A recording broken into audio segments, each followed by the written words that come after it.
করছি যে মহান মনিব অত্যন্ত মেহেরবানি করে কোরআনের আহ্বানে কোরআনের ময়দানে আমাদের সকলকে হাজির হওয়ার তৌফিক দিলেন। বিশ্বব্যাপী করোনার চরম বিপর্যস্ততার মাঝে যিনি আমাদেরকে সুস্থ রাখলেন, কোরআনের কথা বলার মতো শোনার মতো কোরআনমুখী হৃদয় দিলেন, এই সব নেয়ামতের মালিক কে? সেজন্য আমরা আলোচনার শুরুতেই মন প্রাণ উজাড় করে অন্তরের সবটুকুন শ্রদ্ধা এবং ভালোবাসা দিয়ে আমাদের মনিব আল্লাহ তাআলাকে শুকরিয়া জানাই, কৃতজ্ঞতা জানাই। সবাই মিলে জোরে জোরে একবার কালিমাতুশ শুকর পড়ি, আলহামদুলিল্লাহ। দুরূদ ও সালাম বিশ্বনবী সৈয়দুল মুরসালিন ইমামুনা কুদওয়াতুনা হাবিবুনা উসওয়াতুনা সনদুনা তাবিবু কুলুবিনা মুহাম্মাদুর রাসূলুল্লাহ সাল্লাল্লাহু আলাইহি ওয়াসাল্লামের উপর সাহাবায়ে কেরাম ও শুহাদায়ে জামের আলা ইল্লিয়িন আল্লাহ তাআলার কাছে কামনা করছি, বলুন আমিন। সম্মানিত ভাইয়েরা, আমি আপনাদের সম্মুখে পবিত্র কোরআন মাজিদ থেকে সূরাতুল কাহফের 103 এবং 104 নাম্বার দুটি আয়াতে কারিমা তিলাওয়াত করেছি। বিশ্বনবীর পবিত্র মুখ অনুসৃত একখানা ছোট্ট হাদিসে নববী পাঠ করেছি। আল্লাহ তাআলা তৌফিক দান করলে এখান থেকে কিছু কথা বলবো ইনশাআল্লাহ। আল্লাহ তাআলা বলছেন, কুল, হে নবী আপনি বলুন, হাল নুনাব্বিউকুম, আমি কি তোমাদেরকে খবর দেব নাকি, বিল আখসারিনা আমালাম, এমন কিছু মানুষের ব্যাপারে যারা আমলের দিক থেকে ক্ষতিগ্রস্ত, আল্লাযীনা দাল্লা সা'য়ুহুম, যাদের সব কর্মতৎপরতা হারিয়ে গেছে, ফিল হায়াতিদ দুনিয়া, দুনিয়ার জীবনে হারাইছে সে যার ছিল, যার নাই তার হারানোরও কিছু নাই। আমলের দিক থেকে ক্ষতিগ্রস্ত মানুষের খবর দেব নাকি, যাদের সকল আমলগুলো হারিয়ে গেছে, ব্যর্থ হয়েছে। ওয়াহুম ইয়াহসাবুন, অথচ তারা মনে করে, আন্নাহুম ইউহসিনুনা সুনআ, তারা ভালো কাজ করতেছে। তাদের সব যে হারায়া গেছে, তারা যে ব্যর্থ, এটা তারা বুঝতেও পারছে না। ও নবী, আপনি উম্মতকে বলেন, আমি কি ওই ক্ষতিগ্রস্ত মানুষগুলোর খবর তোমাদের দেব নাকি? বিশ্ব নবী সাল্লাল্লাহু আলাইহি ওয়াসাল্লাম ক্ষতিগ্রস্ত মানুষের খবর দিতে চান। তাদের খবর আমাদের জানা দরকার আছে কিনা? কারণ আল্লাহ না করুক, যদি এই ক্ষতিগ্রস্তদের তালিকায় আপনার নাম থাকে, আমার নাম থাকে, উপায় নেই। যদি আমরা জানতে পারি ক্ষতিগ্রস্ত আমলের দিক থেকে যাদের আমলগুলো কবুল হচ্ছে না, বাতিল হচ্ছে, ব্যর্থ হচ্ছে, হারিয়ে যাচ্ছে, তারা আমল করে না তা নয়, করে কিন্তু গ্রহণযোগ্য হয় না। আমরা যদি বুঝতে পারি এখনো তাওবা করে ভালো হওয়ার সুযোগ আছে কিনা, কিন্তু যদি মরার পরে বুঝি, নিশ্চয় মানুষকে ক্ষতিগ্রস্ত কে সফল আল্লাহর সামনে যাওয়ার পরে তা স্পষ্ট হয়ে যাবে, কোনো সন্দেহ নেই। যারা সেদিন ক্ষতিগ্রস্ত তারা চরম পরাজিত হবে, একবারে দারুণ ভাবে ফেল করবে, নতুন করে রেজিস্ট্রেশন করে আবার পাশ করার, পরীক্ষা দেওয়ারও সুযোগ আর নাই। আর যদি আমরা এখন টের পাই, দুনিয়াতে একবার ফেল করলে 10 বার ফেল করলো আবার পরীক্ষা দিয়ে পাশ করার সুযোগ আছে।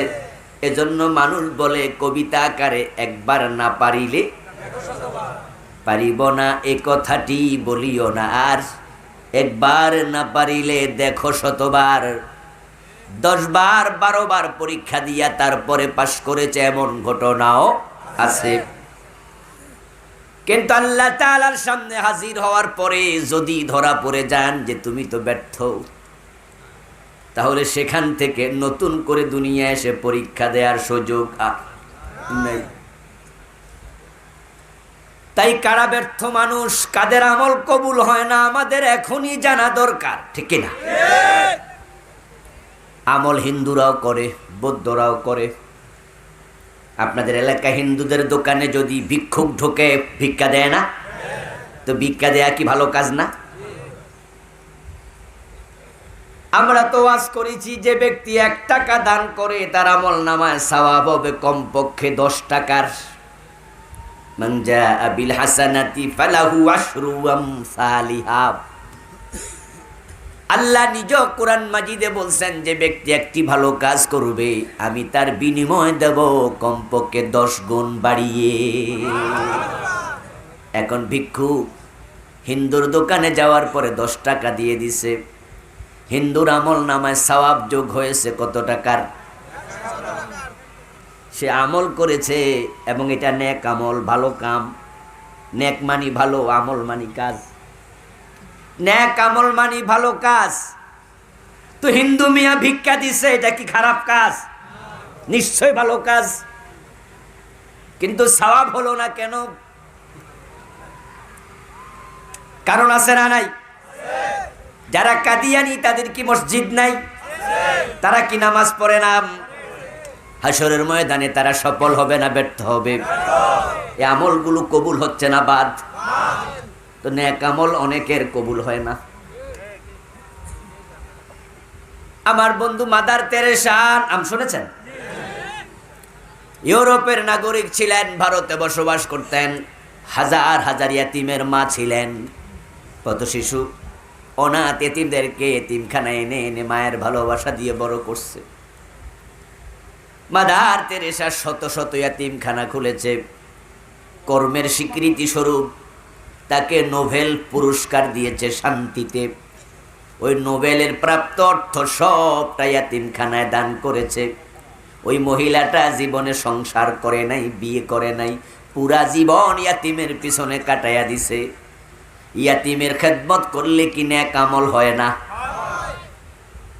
আমার আগে এক বক্তার কথা আমি শুনেছি, ইয়াতিমের মাথার মাঝে হাত বুলাইলে সওয়াব, উনি এটা বলছে না? আমি তখন ঢুকতেছিলাম। আমার বন্ধু, এটা হাদিস।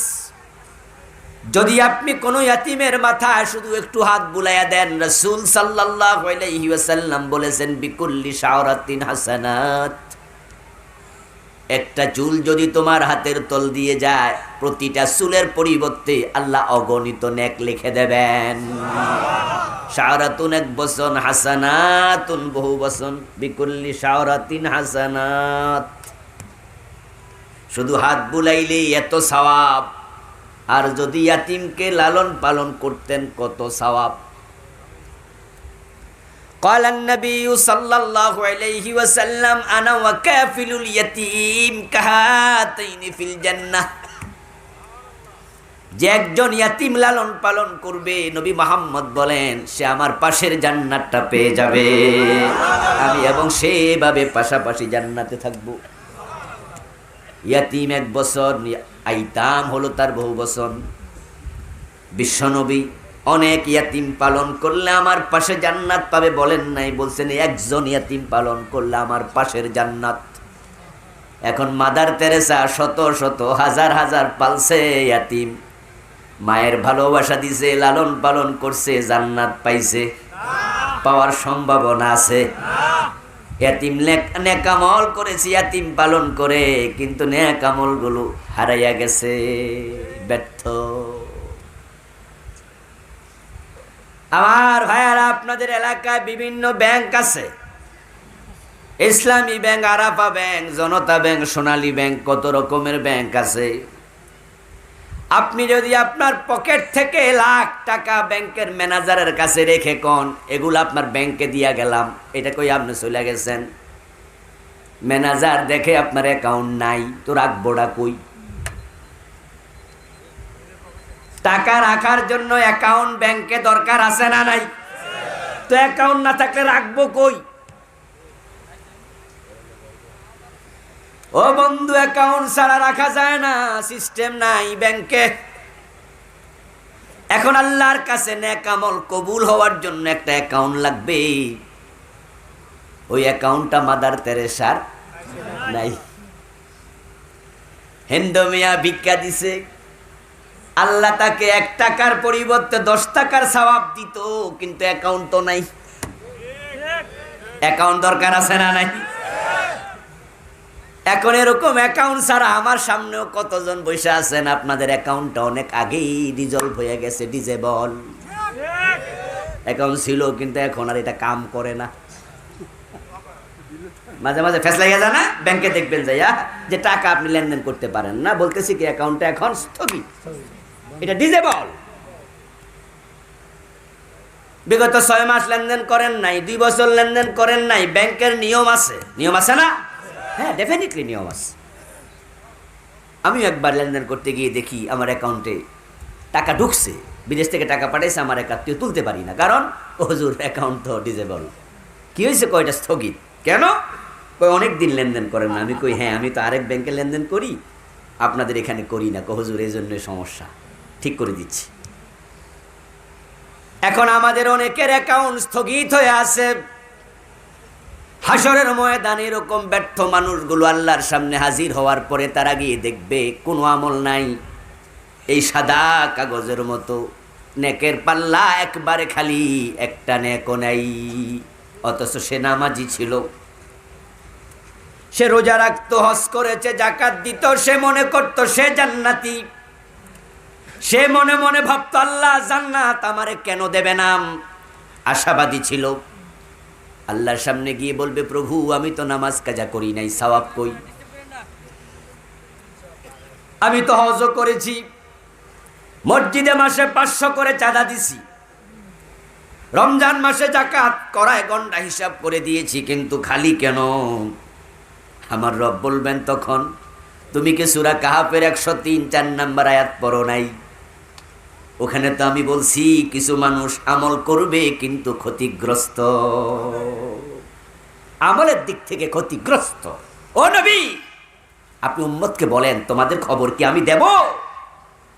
এবার আপনাদের কাছে একটু আমি জানতে চাই, যদি সে সোনালী যুগে, ওহী নাজিলের যুগে আমলকারী ক্ষতিগ্রস্ত থাকে, এমন লোকের সংখ্যা এখন কমছে না বাড়ছে?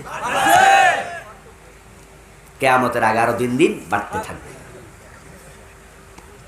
আমার ভাইয়ারা, এখন যদি আপনার অ্যাকাউন্টে ডিজেবল থাকে, অ্যাকাউন্টটা নাই থাকে, তাহলে আপনি টাকা ব্যাংকে ম্যানেজারের কাছে রাইখে আইছেন, ম্যানেজার রাখবো কই?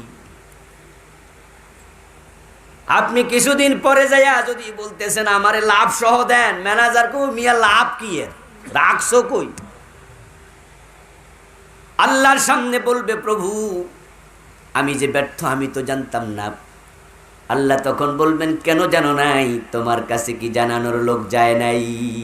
লিকুল্লি কওমিন হাদ, আমি প্রত্যেক জাতিকে পথ দেখানোর জন্য হেদায়াতকারী পাঠাইছি। ওয়ালাকাদ বাআথনা ফি কুল্লি উম্মাতির রাসূলা, আমি সব উম্মতের কাছে রাসূল পাঠাইছি। ওয়া ইম মিন উম্মাতিন ইল্লা খালা ফিহা নাযীর, পৃথিবীতে এমন একটা উম্মত অতিবাহিত হয় নাই যাদের কাছে জাহান্নামের ভয় দেখানোর জন্য নবী পাঠাই নাই। বিশ্ব নবীর আগমনের মাধ্যমে নবুয়তের ধারাবাহিকতা শেষ, আর কোন নবী আসার সম্ভাবনা নাই। কিন্তু নবী মুহাম্মদ বলে গেছেন আমার কিছু ওয়ারিস থাকবে, ওই আলেমরা দ্বীনের দাওয়াত মানুষের কানে পৌঁছিয়ে দেবে। আলহামদুলিল্লাহ, সাহাবায়ে কেরাম সে দাওয়াত নিয়ে তারা তাম দুনিয়া ছড়িয়ে পড়েছে। ইয়ামান থেকে হযরত শাহজালাল ইয়ামানি বাংলাদেশের সিলেটে আসছে, আসে নাই? হযরত মাইনুদ্দিন চিশতি রাহিমাহুল্লাহ আরব থেকে ভারতে এসেছে। জৌনপুরের পীর সাহেবরা বাংলাদেশে নৌকায় চড়ে, সরমনার পীর সাহেব সোনাকান্দার পীর সাহেব, সরসিনার পীর সাহেব, ফুরফুরার আবু বকর সিদ্দিক রাহেমাহুল্লাহ, এইভাবে যারা আসছিলেন দিনের প্রচারক, তারা কেউ পালকিতে চড়ে, কেউ পায়ে হেঁটে, কেউ ঘোড়ায় চড়ে, কেউ নৌকায় চড়ে মানুষের বাড়িতে দাওয়াত দিয়েছে। ঠিক তার ধারাবাহিকতা এখনো চলছে। এই যে মাহফিলগুলো হয়, আলেমরা আপনাদের কাছে আসে, মনে করবেন না আপনারা যদি টাকা না দেন, দাওয়াত না দেন, দাওয়াতি কাজ বন্ধ হয়ে যাবে। এই সিস্টেমটা যদি বন্ধ সরকার করে দেয়, আইন করে দেয়, কোনো আলেমরে দাওয়াত দিয়া টাকা দিতে পারবা না। আমরা আলেমরা বসে থাকবো না, টাকা দেন নেই, টাকা যখন দেবেন না তখনও দাওয়াতি কাজ চলবে। আজকে যদি এখন এই মাঠ থেকে আমারে ধরে জেলখানায় দিয়ে দেয় যে তুমি এই দাওয়াতটা কেন দিলা, আমি জেলখানায় গিয়ে চুপ করে থাকবো? ওই চোর ডাকাতের কাছে সেখানেও দাওয়াতি কাজ চলবে। এটা আলেমদের অভ্যাস। এখন টাকা দেয়। আজ থেকে 50 বছর পিছনে যান, মাদ্রাসা কোনো টাকাই ছিল না, এমপিও ছিল। এখন তো প্রিন্সিপালদের বেতন 50,000, আলহামদুলিল্লাহ। ফাজিল মাদ্রাসার প্রিন্সিপাল, কামেলের প্রিন্সিপাল সরকার এখন বেতন দেয় 50,000। প্রভাষকরা 22,000 পায়। আমরা যারা মুহাদ্দিস, আমরা 40,000-এর কাছাকাছি মাসিক বেতন সরকার দেয়। মাহফিলে আসি আপনারা টাকা দেন, কিন্তু যদি কালকে এমপিও বাদ দিয়া দেয়, মাদ্রাসা বন্ধ হবে? অসম্ভব। কথা বোঝেন না? যেমন আপনার বাড়িতে আজকে আইছি, উনি সুন্দর করে মাছ দিয়া খাওয়াইছে, পায়েস টায়েস খাওয়াইছে। আচ্ছা, যদি আমারে না খাওয়াইতো, আমি ওয়াজ না করে চলে যেতাম? দিছে, আলহামদুলিল্লাহ খাইছি। না দিলেও ওয়াজ করতাম, কারণ এটা আল্লাহর দায়িত্ব। এই জন্য আপনি কিয়ামতের মাঠে বলতে পারবেন না আল্লাহ আমি জানি না। আল্লাহ বলবে কেন জানো নাই? হুজুর কি ছিল না? মসজিদের ইমাম কি ওয়াজ করে নাই? ঢাকা শহরে 70,000 টাকা শুধু জুমার খতিবকে বেতন দেয়, 1 লাখের কাছাকাছি দেয় এমন মসজিদও আছে। আবার মাত্র 1,000, 2,000, 3,000 দেয়। নতুন মসজিদ বেতনও দেয় না, সেখানে কি জুমা বন্ধ থাকে? দ্বীনের কাজ বন্ধ হয় না। সুবহানাল্লাহ পড়ে।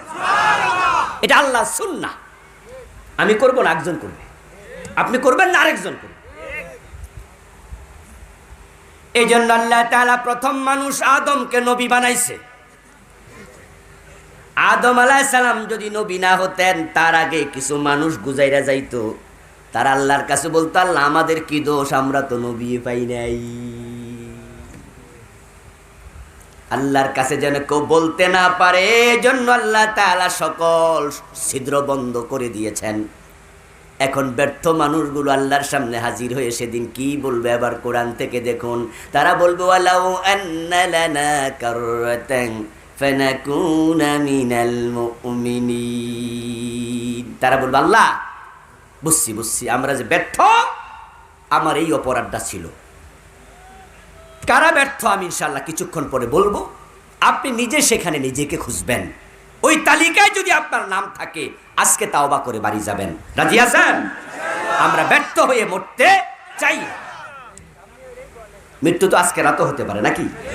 আজকে রাত জীবনের শেষ রাত, বলা তো যায় না। আমার ভাইয়েরা, আমরা ব্যর্থদের তালিকায় থাকবো না। তারা বলবে আল্লাহ আমরা বুঝেছি আমরা ব্যর্থ।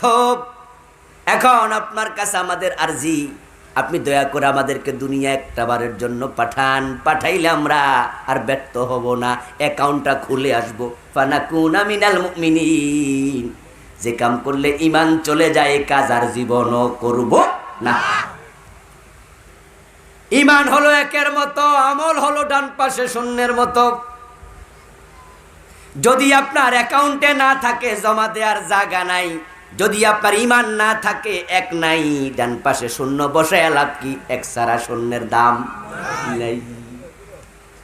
হিন্দু মিয়া ভিক্ষুকরে টাকা দিছে, এটা নেক আমল, কিন্তু ঈমান কি আছে?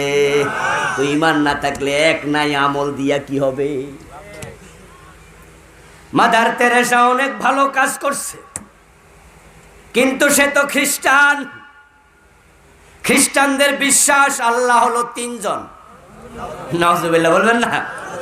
আল্লাহ কোরআনে বলছে লা তাকুলু সালাসা, 3 খোদা বলিও না। আল্লাহ তিনজন বলিও না, কুল হুয়াল্লাহু, বরং বলো আল্লাহ কয়জন। খ্রিস্টানদের আরেকটা বিশ্বাস হলো ঈসা আলাইহিস সালাম আল্লাহর ছেলে। আল্লাহ বলেন আলাম ইয়ালিদ ওয়ালাম ইউলাদ, আল্লাহর কোনো সন্তান নাই, তিনি কারো থেকে জন্মগ্রহণ করেন নাই।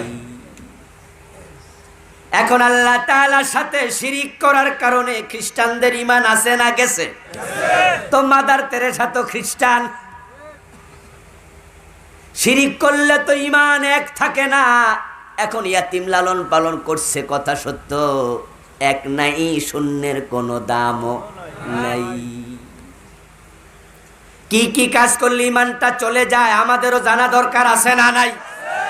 বাংলাদেশের লাখ লাখ মুসলমান এটাই জানে না। অজু করলেন, কিন্তু কিছু কাম আছে করলে অজুটা ভেঙে যায়। অজু ভঙ্গের কারণ আমরা আলহামদুলিল্লাহ অনেকেই জানি না। রোজা রেখেছেন, কিন্তু কিছু কাজ আছে রোজা ভেঙে যায়, আছে না? আপনারা যারা রোজা রেখেছেন আপনারা জানেন যে এই কাম করা যাবে না, করলে রোজা ভেঙে যাবে।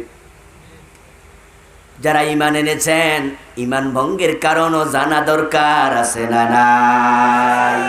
কিছু কাজ আছে করলে ঈমান ভেঙে যায়। এখন যার ওযু ভেঙে গেছেন, ওই ওযু দিয়া তাহাজ্জুদ পড়ে লাভ কি? ওযুটা তো ভেঙে গেছে, লম্বা সিজদা দিয়া লাভ কি? ওযু তো ভেঙে গেছে, সূরা ইয়াসিন দিয়া লম্বা কেরাত পড়ে নামাজ পড়ে লাভ কি? ওযু তো নাই।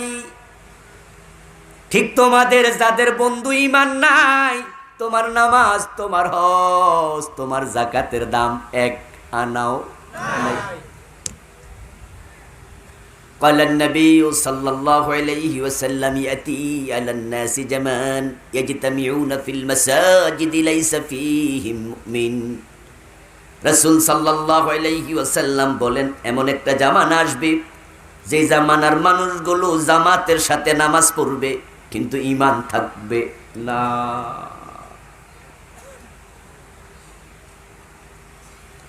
ও আমার প্রিয় ভাই, যেদিন কিয়ামত হবে সেদিনও নামাজ চলবে। লা তাকুমু সাআতু ইল্লা ইয়াউমাল জুমুআহ, জুমার দিন কিয়ামত হবে, ওদিনও জুমার নামাজ হবে, ইমামও থাকবে, মুয়াজ্জিনও থাকবে, মুসল্লিও থাকবে, কিন্তু ঈমানদার থাকবে মাসাজিদুহুম আমিরা ওয়া হিয়া খারাবুম মিনাল হুদাম। রাসূল বলে গেছেন মসজিদগুলোতে লোক থাকবে, হেদায়াত থাকবে না। ইসবিহুর রাজুলু মুমিনান ফায়ুমসি কাফিরা, সহিহ মুসলিমের রওয়ায়াত। নবী মুহাম্মদ সাল্লাল্লাহু আলাইহি সাল্লাম বলতেছেন, লোকদের অবস্থা হবে সকাল বেলায় মুমিন থাকবে, সন্ধ্যা বেলায় কাফের হবে। আস-সাবিরু মিনহুম আলা দীনিহি কাল কাবিদ আলাল জামার। প্রকৃতি ঈমানওয়ালারা বড় কষ্টে থাকবে। হাতের তালুতে আগুন রাখা যত কঠিন, ঈমান রাখা তত কঠিন হবে। আপনি মনে করছেন কই আমার তো কষ্ট হয় না? আরে ভাই, যার সম্পদ নাই তার চুরি হইব কেমনে? ল্যাংটার নাই বাটপারের বর। আপনার ঈমান থাকলে এত অন্যায় দেখে আপনি চুপ করে থাকতে পারতেন না। অন্যায়ের যারা প্রতিবাদ করে না তারা বোবা শয়তান হয়ে যায়, ঠিক না? আস-সাকিতু আনিল হক শয়তানুন আখরাস। কত সঙ্গতি, কত অন্যায়, কত অনাচার চোখের সামনে। পত্রিকা পড়া বোঝেন যা কইছে সব মিছা, কিন্তু কিছু করার নাই, চুপ। কারণ ইমাম সাহেব ভাবে কইতে গেলে আমার ইমামতি থাকবে না, মুদাররিস ভাবে কইতে গেলে প্রিন্সিপালগিরি থাকবো না, বক্তা ভাবে কইতে গেলে মাহফিল করতে দেবে না। তো সুতরাং কইয়া দরকার কি? আমি নিরাপদ থাকি, চুপ না। দোস্ত, নবীরা যদি চুপ থাকতেন, ইব্রাহিম নবী যদি নমরুদের সাথে কম্প্রোমাইজ করতেন, আগুনে পড়া লাগতো না। মুসা আলাইহিস সালাম যদি ফিরাউনের সাথে কম্প্রোমাইজ করতেন, দেশ ত্যাগ করা লাগতো না। আবু জেহেল তো প্রস্তাবে দিছিল, ভাতিজা মুহাম্মদ 15 দিন তুমি আমরা ধর্ম মানো, বাকি 15 দিন আমরা তোমরাটা মানব। রাসূল যদি বলতেন ঠিকই আছে, চলেন মিলা জিল্লাই চলি, তাহলে আর দেশ ত্যাগ করা লাগতো না, দাঁত দেয়া লাগতো না। যদি ইয়াজিদের সাথে ইমাম হুসাইন কম্প্রোমাইজ করতেন, কল্লা দেয়া লাগতো না, ঠিক না?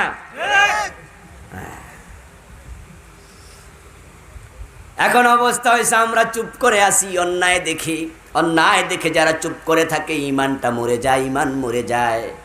আর প্রকৃত হক কথা বলতে যাবেন তখন বাড়িতে ঘুমানো যাবে না, বিনা দোষে 12টা মামলার আসামি হওয়া লাগবে।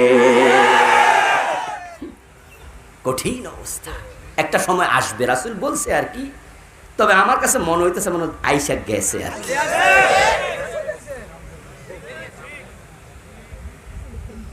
এখন ইমানটা যদি বাতিল হয়ে যায়, আজকে তাওবা করে আবার আনা দরকার আছে কিনা? ইমান হারায়া বললে তোমার উপায় নাই, শেষ সব। রব্বানা, ও আমাদের রব, ফালাউ আন্না লানা কাররাতান ওয়ালাউ আন্না লানা কাররাতান ফানাকুনা মিনাল মুমিনিন। দুনিয়ার একবার পাঠাও, আর ইমান হারা হব না, ঠিকঠাক ইমান নিয়ে আবার ফিরে আসবো, আল্লাহর সামনে বলতে থাকবে এই দরখাস্ত কবুল হওয়ার কোনো সম্ভাবনা আর নেই, শেষ। সে বুঝছে, তবে সময় হারাইয়া বুঝছে। নৌকা ডুবাইয়া বুঝা কোনো লাভ নাই। কিছু লোক আছে নৌকা ডুবাইয়া বুঝে, খেয়া পারাপার চলছে, বাজারের দিন, মানুষের অভাব নাই। মাঝি বলতেছে ভাই আর উঠতেন না, আর উঠতেন না। 10 জন না নৌকা 13 জন উঠছেন, আল্লাহর হস্তে আর উঠতেন না, ডুববা যাইব। ঘাটতার একটা জায়গা কয়, হ্যাঁ মিয়া এতজন উঠছে ডুবে না, আমি উঠলে ডুববো। কুইয়া লাভ মারছে আর গেছে ডুববা। তো মাঝি কয় কইছিলাম নি, কয় হেন না বুঝছি, কয় বুঝত রে, তবে আমারে ডুবাইয়া। আমরা কিছু মানুষ আছি যারা আমরা ডুবাইয়া বুঝি, ফেরাউনও ডুবাইয়া বুঝছিল। হাত্তা ইযা আদরাকাহুল গরাকু ক্বালা আমানতু আন্নাহু লা ইলাহা ইল্লাল্লাযী আমানাত বিহি বানু ইসরাঈল। আল্লাহ কোরআনে বলেন, যখন ফেরাউন পানির মাঝে ডুবতেছে, ফেরেশতা তারে ধাক্কাইয়া পানি খাওয়াচ্ছে, তখন সেও বুঝছিল, সে আমান্তু আমি ঈমান এনেছি, কিন্তু লাভ হয় নাই। আল্লাহ তাআলা ফেরেশতাদেরকে বলবেন, খুযূহু ফাগুল্লুহু সুম্মাল জাহিমা সাল্লু। ও ফেরেশতারা, তারে ধর, তার হাতের মাঝে হাত করা পড়া, পায়ের মাঝে ডান্ডা বেরি দে, গলার মাঝে জাহান্নামের শিকল দে, জাহান্নামের মাঝখানে ফেলে দে। সবাই বলেন নাউযুবিল্লাহ। ফুটবল খেলা চলছে, 11 জন করে 22 জন খেলোয়াড় প্রাণপণ চেষ্টা করছে গোল দেবে। এক দলে 10-12টা দিয়া লাইছে, আরেক দলে একটাও ফিরাতে পারে নাই।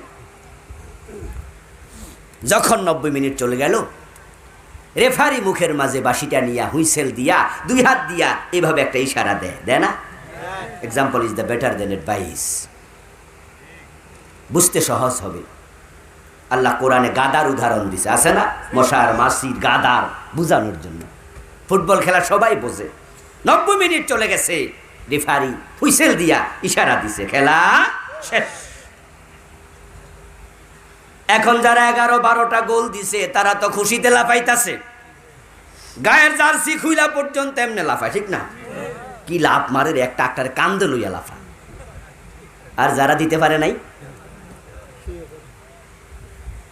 এবার তারা 11 জন মারছে দৌড়, যে রেফারির কেউ হাতে ধরছে, কেউ পায়ে ধরছে, ভাই আমাদেরকে 10টা মিনিট টাইম দেন, দেখবেন গোল কেমনে ফিরে দেই। কয় মিনিট দেবে রেফারি? কথা বলেন। 5 মিনিট চাইলে দেবে? 2 মিনিট? 1 মিনিট? নো, সিস্টেমে নাই। রেফারি বলবে হাত সার, পা সার, সরবে না। 90 মিনিট পারস না, 10 মিনিটে পারবি, আউট, মার সার। অপদার্থের দল 80 বছর পাইছেন হায়াত, 40 বছর পাইছেন, 30 বছর পাইছেন, এত সময় পাইয়া তাওবা করেন নাই। তাওবা করতে তো 1 মিনিট লাগে, ঠিক কি না? 30 সেকেন্ড লাগে, 1 মিনিটও লাগে না।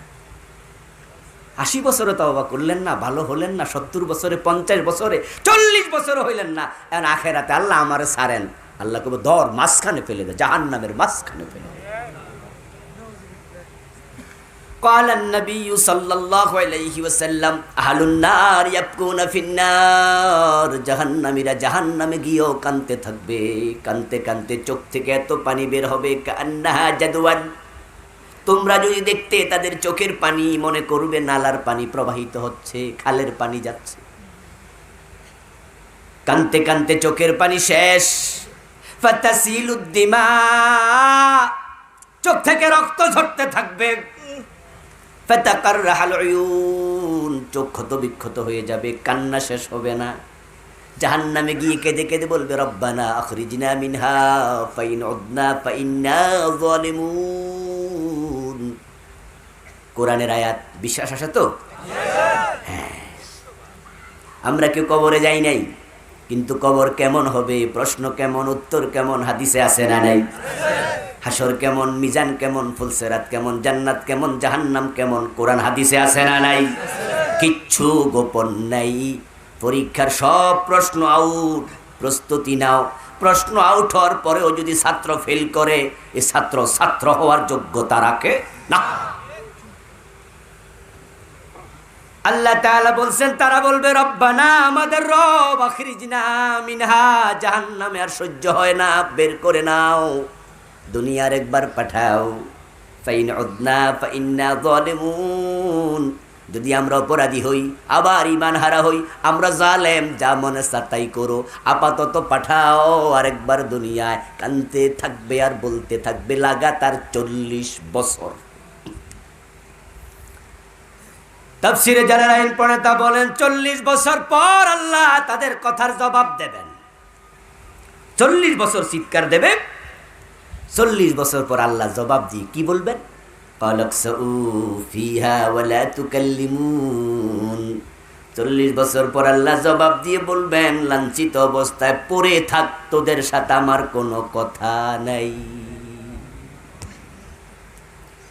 তোরা চিৎকার দিবি, আমি আর কথাই বলবো না, কোনো কথা নাই, লাঞ্ছিত অবস্থায় পড়ে থাক। এইভাবে ব্যর্থ যারা হয়ে যাবে, তাদের মতো হতভাগ্য পৃথিবীতে আর কেউ নাই। এখন ব্যর্থ কারা হবে তাদের সম্পর্কে এবার বলছি। তারা হলো 5 দল মানুষ। 5টা কাজ যারা করবে তারা ব্যর্থ হবে। প্রথম 3 দল চরম ব্যর্থ, যেই কাজের কারণে তাদের ঈমান শেষ, সাথে সাথে আমলও শেষ।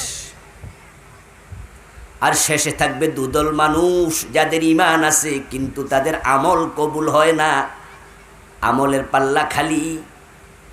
তখন ওজন দেওয়ার পরে ফাম্মা মান খাফফাত মাওয়াজিনুহু ফাউম্মুহু হাবিয়া, আমল নাই তে আল্লাহ বলবে হাবিয়া, দোজকে ফেলে দে।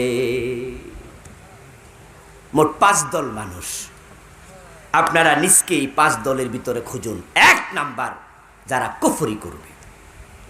যারা কুফরি করে, কুফরি নিয়ে মারা গেলে তাদের উপায় নাই। যেমন কাদিয়ানি। আচ্ছা বলুন তো, কাদিয়ানি কি হিন্দু? কথা বলতে হবে। বৌদ্ধ, ইহুদি, খ্রিস্টান। তাহলে বোঝা গেল কাফের হওয়ার জন্য হিন্দু বৌদ্ধ হওয়া লাগে না। আমরা তো কাফের বলতে মনে করি হিন্দু বৌদ্ধ খ্রিস্টান ওরা। না না, কাফের আজকের মাহফিলও থাকতে পারে। কাদিয়ানি আমাদের মতো 5 ওয়াক্ত নামাজ পড়ে, আমাদের মতোই রোজা রাখে, আমাদের মতোই হজ করে, আমাদের মতো যাকাত দেয়, টুপি দাড়ি পাজামা পাঞ্জাবি পাগড়ি মেসওয়াক এভরিথিং আমাদের মতো। আপনার পাশে দাঁড়াইয়া কোনো কাদিয়ানি যদি নামাজ পড়ে, সে যে কাদিয়ানি আপনি বুঝার কোনো ক্ষমতাই নাই। আরো আশ্চর্য খবর হলো, কাদিয়ানিরা বলে তারা হানাফি মাযহাবের লোক। ওদের মাযহাব নাকি হানাফি, আমরাটা। ওরা মাযহাবান হানাফি। ওরা আমাদের মতো নামাজ রোজা হজ যাকাত সব পড়ে, তাদের আজান আমাদের আজানের মতো আশহাদু আল্লা ইলাহা ইল্লাল্লাহ আশহাদু আন্না মুহাম্মাদার রাসূলুল্লাহ। আচ্ছা, এই কালেমা পড়লে কেউ হিন্দু থাকে? কাফের থাকে? যদি আজকের এই মাহফিলে কোনো একজন হিন্দু বৌদ্ধ এসে আমাদেরকে বলে যে হুজুর আমি ঈমান আনতে চাই, মুসলমান হতে চাই, আমরা কি তাকে সূরা বাকারা শিখাবো, সূরা ফাতিহা পড়াবো? আমরা কালেমা পড়াবো, ঠিক না? আমরা বলবো বলো আশহাদু আল্লা ইলাহা ইল্লাল্লাহু ওয়া আশহাদু আন্না মুহাম্মাদান আবদুহু ওয়া রাসূলুহু। বলো লা ইলাহা ইল্লাল্লাহু মুহাম্মাদুর রাসূলুল্লাহ। বাহ, এটা বলার সাথে সাথে আমরা বুকে জড়ায় ধরব এবং আপনারাও মুসাফা করার জন্য লাইনে খাড়ায় থাকবেন। লোকটা নিষ্পাপ, সব গুনাহ শেষ, সে এখন মুমিন। তো যেই কালেমা পড়ে হিন্দু মুমিন হলো, কাদিয়ানি প্রতিদিন এই কালেমা পড়ে শত শতবার। তারা আজানের মাঝে কালেমাগুলোই বলে, কিন্তু তারপরেও তাম দুনিয়ার সব হক্কানি আলেমের ফতুয়া কাদিয়ানি মুমিন না কাফের? কোনো সন্দেহ আছে নাকি? ওলামাদের ফতুয়া কাদিয়ানিদের সাথে মুসলমানের বিয়ে শাদিও জায়েজ নাই। কোন কাদিয়ানি যদি মারা যায়, মুসলমানের গোরস্থানে দাফন করাও জায়েজ নাই। কাদিয়ানি কাফের। তো নামাজ পড়া কেমনে কাফের হয়? আল্লাহর হাবিব তো এটাই বলেছেন 1400 বছর আগে, এমন জামানা আসবে ইয়াজতামিউনা ফিল মাসাজিদ। মাসাজিদ এক বছর না বহু বছর? মাশাআল্লাহ, আলেম ওলামা তো অনেক বোঝা যাচ্ছে। এক বছর হলো মসজিদ, বহু বছর মাসাজিদ। তো বিশ্বনবী বহু বছরের শব্দ বলছে। মসজিদ গুলাতে জামাতের সাথে নামাজ হবে, লাইসা ফীহিম মুমিন, কিন্তু একটাও মুমিন থাকবে না। আপনি ভাববেন না শুধু এই হাদিস কাদিয়ানীদের জন্য, না, এই হাদিস